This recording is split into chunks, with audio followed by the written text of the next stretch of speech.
currently en route to Heathrow Airport because we're going to New York! We're on our way to New York. We've actually filmed a whole other YouTube about this, or we're going to film a whole other YouTube about this. So make sure you subscribe so that you can watch the video. Okay, so I asked on my Instagram, I asked you guys what questions you might have about us homeschooling. We are based in the UK. We decided to homeschool our two kids, Ava and Sufi. Ava, who is?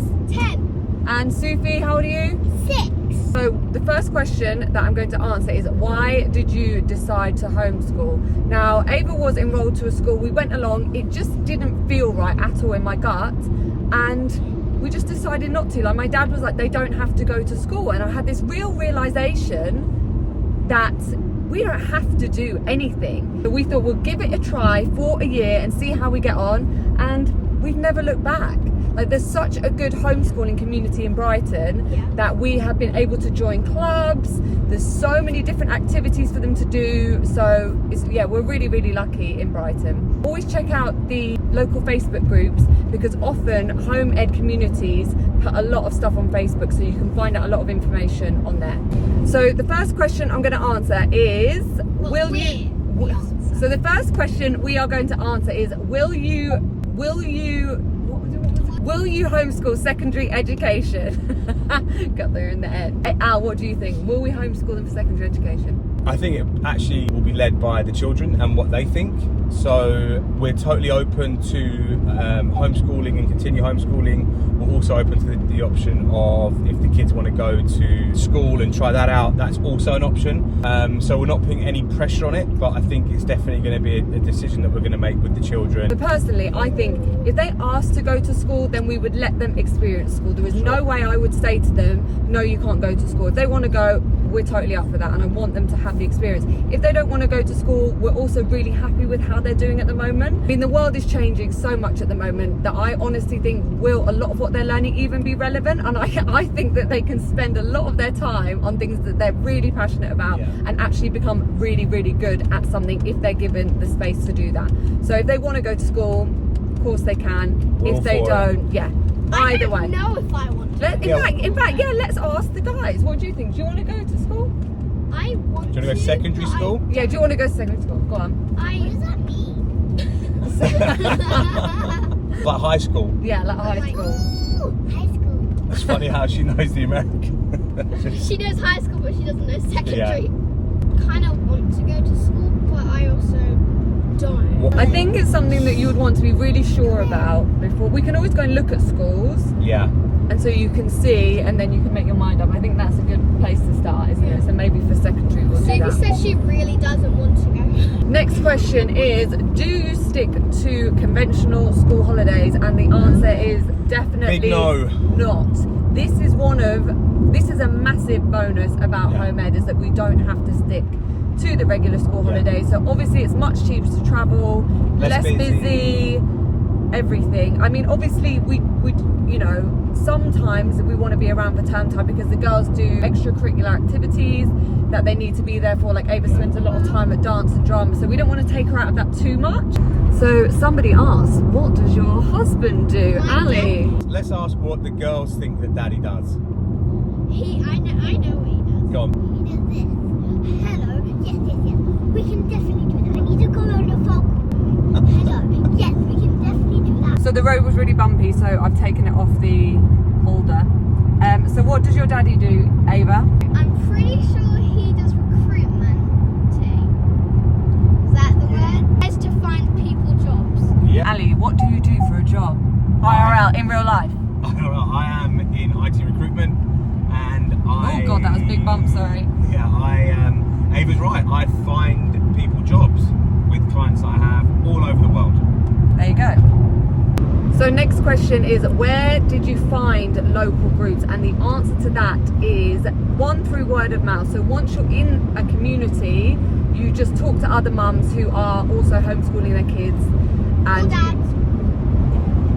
Good answer, Ava. All dads. And you can all recommend groups. So often I'll be like, oh, what do your kids do during the week? And then you can kind of pick and choose. Another really good way is Facebook. There's loads of different groups, as I said before. Find a local Facebook home ed group and you will be able to find out lots of information about what is going on locally to you. I'm going to do a quick run through of what the girls do in a week. In fact, they can tell you. Go through your week, girls. So what do you do on a Monday? So on Mondays we go to our home ed school, which is from 9 till 5, and I personally really enjoy it. So what's really good is that it's run, so the home ed school that they go to on a Monday and Tuesday, we only started in September, and it's on a Monday and Tuesday. Monday and Tuesday. It's the perfect balance for us because I feel like they get to socialise. I actually get a little bit of time to myself to catch up on work and life, and we get to hang out. we get to hang out. Basically, I was struggling a little bit. Just switched to the gimbal to film because it was a really bumpy road on the M25. What I was saying was, what's really good about it is that the home ed school that they go to was created by 2 ex-primary school teachers and a home ed mum. So they really understand the curriculum, but there's no tests for them. It's all about project-based learning. So for example, at the beginning of each term, they'll start a new project and they'll really, really focus and go into that. And it's mixed age groups, so the social aspect is really good. The oldest person is 11, the youngest person is 5. So you all help each other out. And Spend a lot of time outdoors. Honestly, it is so good. Next question is, will your kids do GCSEs, etc.? So I personally feel that it's really beneficial to do the 3 basic GCSEs. So I think English, maths and science are really, really important. And then if they want to do any more from there in subjects that they... Yes, Sophie? It's a high five. What does that mean? What, GCSEs? So GCSEs are a type of exam in the UK that you do when you're 16, and then it means if you want to go on to college or university, it means that you're able to do that. So yes, I would like them to do that. So we will set up tutors to be able to help them With their studies. Yeah, with their studies. Next question is, how do we respond to assumptions from haters? Honestly, I think the biggest assumption that people have is that these guys aren't... That's probably That the they don't biggest, socialise. the biggest misconception about homeschooling is that the kids don't socialise with other kids, that they're home all day long. They socialise with kids as much, if not more, than they would do if they were to go to school. Home educated I children. see a lot of kids. How do we respond to them is that honestly, I couldn't care less. Our children are such happy, Bubbly, Yeah. confident, light. and you've got to do you. If it suits your family, I don't judge. Like, you've got to do what suits you and your family. We have chosen to do this, and genuinely, I couldn't be happier, could you, Al, with our decision? No, absolutely. I think if anyone could have told us what it might be like, I think this exceeds all of our expectations. Like the freedom that we have. So much time together as a family. Yeah. And the years are so short. You don't get long with your kids. And honestly, I just thought about it and I was like, who do I want influencing my children? Just saw an aeroplane in the distance, so we might need to wrap this up and continue at a later date. Okay, we'll continue this, we'll carry on, we'll finish it off at the airport. Peace out, see you there. Peace out. Should me and you start? Hey guys. Ready. We're just waiting for Ava. We know we left you hanging in the car and we were supposed to carry the video on in New York, but we were obviously really busy having fun in New York City. Yeah, so we're going to carry on with some of the questions. We might just round it up with one last question. Here she is. We've already just said hello, but hi to Ava. Hello. I think the final question, I think it's quite an important one though, is do you ever deal with imposter syndrome? I'm afraid I won't be smart enough to teach my child. Now, I think this is something that you have to trust your gut on, and each child is totally different. When you first start off with homeschooling, it is quite daunting knowing that their education rests with you. However, I think you really need to trust your gut, and each child is so different, so their journey is going to be so different.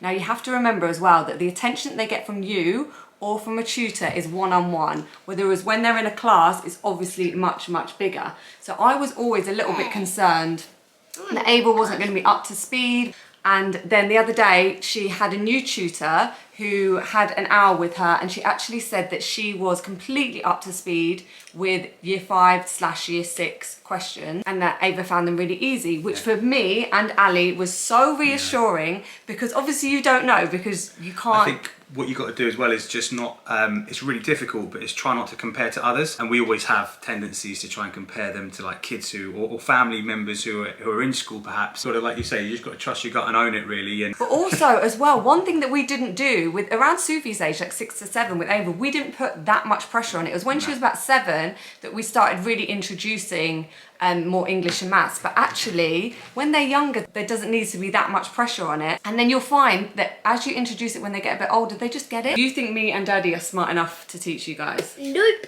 In some things you are, and in other things, when I ask you something, you Google it. So. Well, that's the thing, because nowadays you have an encyclopedia in your pocket, don't you? In the middle of being smart enough. Oh, thanks, Thank babe. you. But you are smart enough to teach. But you're not like, you don't have the knowledge that a normal teacher would. And I think it's really helpful actually having a tutor for that reason, to know that Ava is up to speed, and also that she's getting that one-on-one attention, and that she is keeping up with some things in the curriculum if in case she ever wants to do an exam or anything. So on that note, I think we're going to wrap up this YouTube. We hope you've enjoyed it, and please let us know if you've got any questions in the comments below. We're here to answer anything. So also subscribe if you want to see other videos. I think we're actually going to do some more homeschooling videos soon, so make sure you subscribe so you don't miss out on any upcoming videos, and we really hope you've enjoyed this. Take care. Bye.